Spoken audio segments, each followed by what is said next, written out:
Are you ready to hear the spookiest story ever told? Let's hear it. I'm Emma. And I'm Emily. And we're from Dexter, Michigan. Good Mythical morning.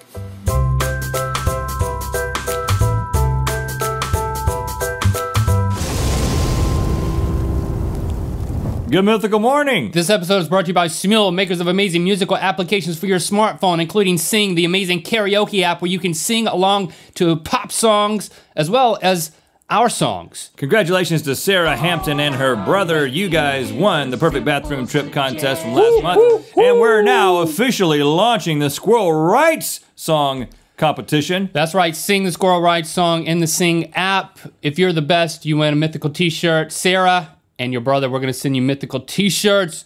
Yeah! And today is the last day that you can submit a super note and help Team Mythical Beast be respected by It's not too late, people. be respected by the world. Happy Halloween, everybody, and happy harvest if you're not into the whole Halloween thing. That's okay, there's no judgment here. There's something different. There's something different about you, Link. I'm sitting on your right. That's what it is. It's very weird sitting over here. Oh, and we're also in a two-headed, two-armed, three-legged monster costume. That's the other thing that's different. I keep forgetting that. Yeah, it wasn't built for me to be accommodated on my side of the table, so. It being Halloween. We gotta do this. We thought we would put on our Halloween costume, which is actually just a prop from our new video on our main channel, the Spot the Differences video. This is sans the pig nose and long nose that we didn't feel like putting on. Are you creeped out? Are you ready to hear the most spooky story ever told? That's what we're gonna talk about today. We are going to tell the spookiest story ever told. But before we get into building it up. Well, yeah, I mean, it's in the title and everything. It's already built up. I'm just reinforcing it. Okay. Before we do that, we're gonna share our most fondest Halloween memories. You go first. Well, this is not a fond memory of any kind. This is my worst memory and my earliest memory. But I thought that it was kind of warm in here. I'm sorry to cut you off, but I'm just acknowledging. Well, it's because we're like sharing a sleeping bag, essentially. This is like the time we shared a sleeping bag. Oh, we're not supposed to talk about that. I'm just kidding. This is like no comment. Okay, I'm gonna tell the story about my Big Bird costume when I was 3 years old, Link. I think I've told this before on something, but I can't remember, so I'm gonna tell it again. Because Big Bird is in the news again, at least if you're in the United States of America, because it's being talked about amidst the election footage. There's arguments about killing Big Bird off and things like that. Well, my first costume I ever remember wearing when I was 3 was a Big Bird costume, and I looked so good in this thing. You would not believe it. It definitely seems appropriate. So you were freakishly tall as a 3-year-old. Oh, yeah. They say, you know what that kid looks like? This is your parents talking. Big Bird. You know what's that kid's name? You know, our youngest son, Rhett? There's only 2 of us. The freakishly tall one. You know what he would be good as this Halloween?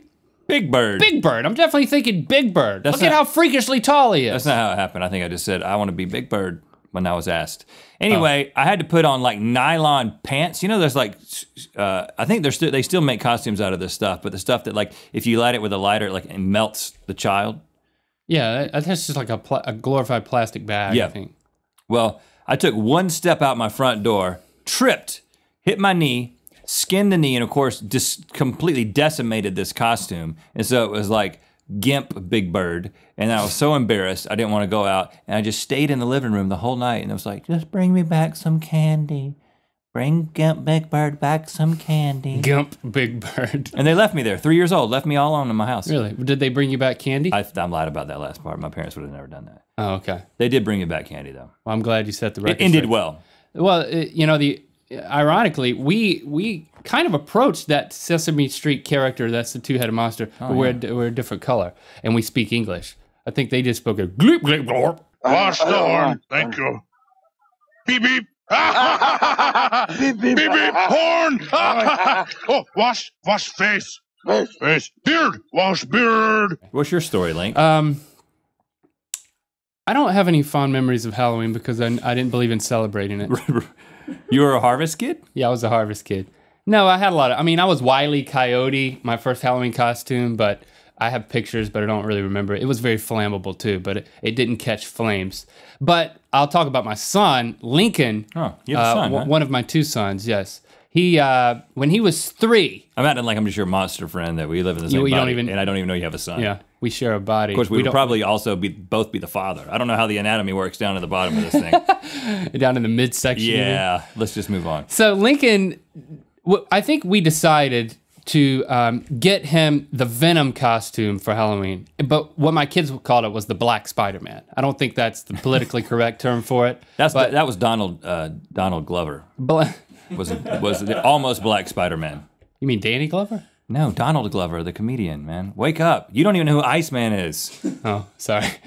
Anyway, we get the costume, we put it on Lincoln, he's 3 years old, and we say, hey, look at yourself in the mirror. We had a full-length mirror. He goes up to the mirror, and immediately when he sees himself, his whole body goes into like this convulsion of fear, and he runs away, rips the costume off, and refuses to even look at it. He cannot look at what he calls Black Spider-Man to this day.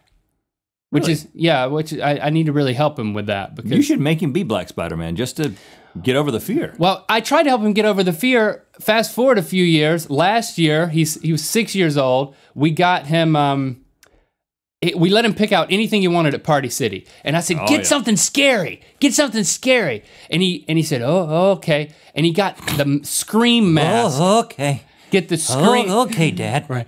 The Scream mask from the movie Scream. And there was one, if you like pushed a pump, blood would come down over the mask. You shouldn't have let him get that. He didn't get that one. He just got the straight up Scream mask. Shouldn't let him get that either. We bring it home. Harvest. And he's in his room, and I had the stuff in like the Party City bag at the door, and I pulled out the Scream mask and I put it on. And I run into his room and I'm like, get ya! And he's like, whoa. And he totally freaked out, ran at me and just started scratching me like a cat with mange. He attacked you? Yeah, ripped the mask off my face. I was like, it's just me. I'm glad he didn't run. I'm glad he attacked you. You're teaching him well. We had to return the costume, and I said, I'm not buying you another one. I didn't buy him a costume. He had to wear like a Batman costume from like a year earlier. Yeah, I mean, he picked it out. Yeah, it's his fault. Okay.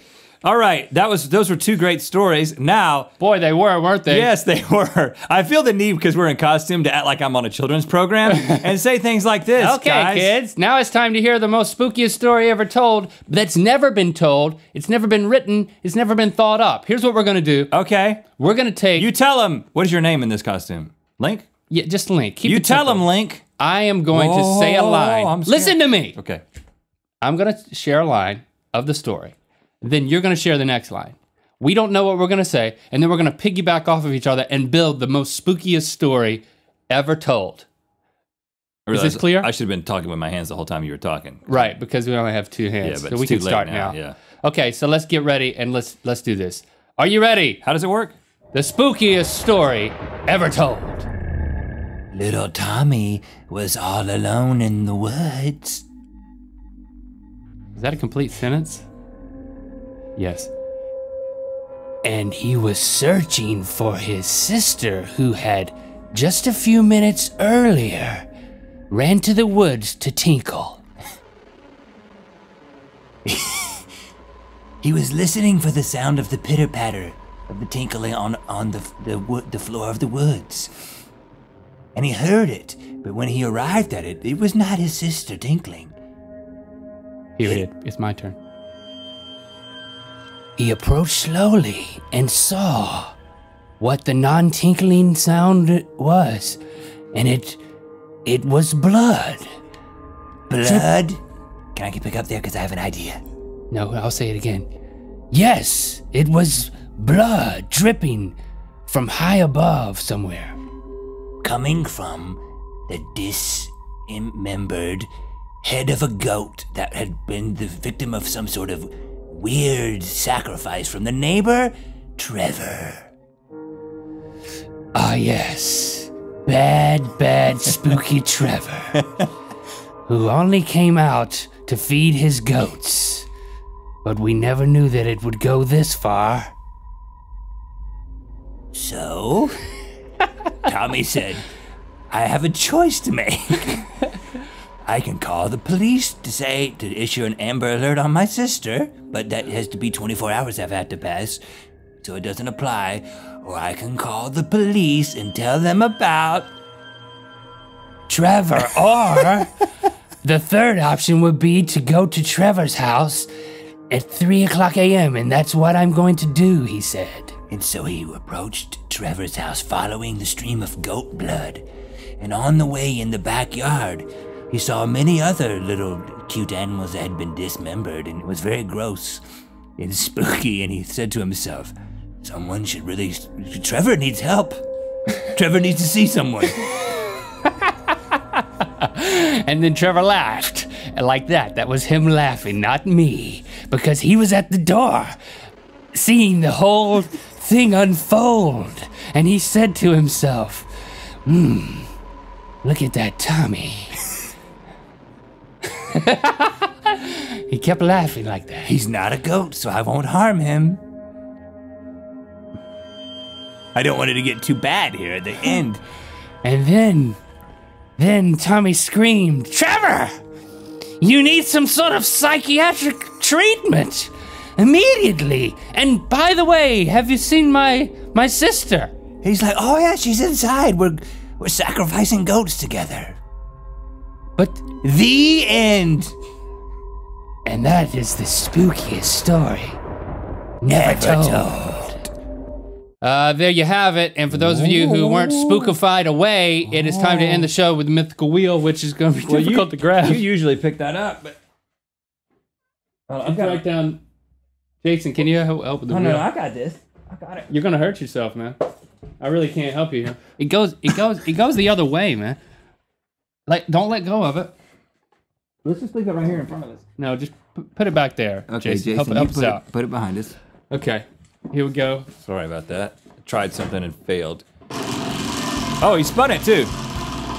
Well, yeah, I spun it. I think I spun it the other way. You spun it? How did you do that? I spun it with your hand right here. Didn't you feel me spinning the wheel? I can't. Monster left half of I me? can't see it. I got. Oh, almost the red square, or whatever that is. That was square.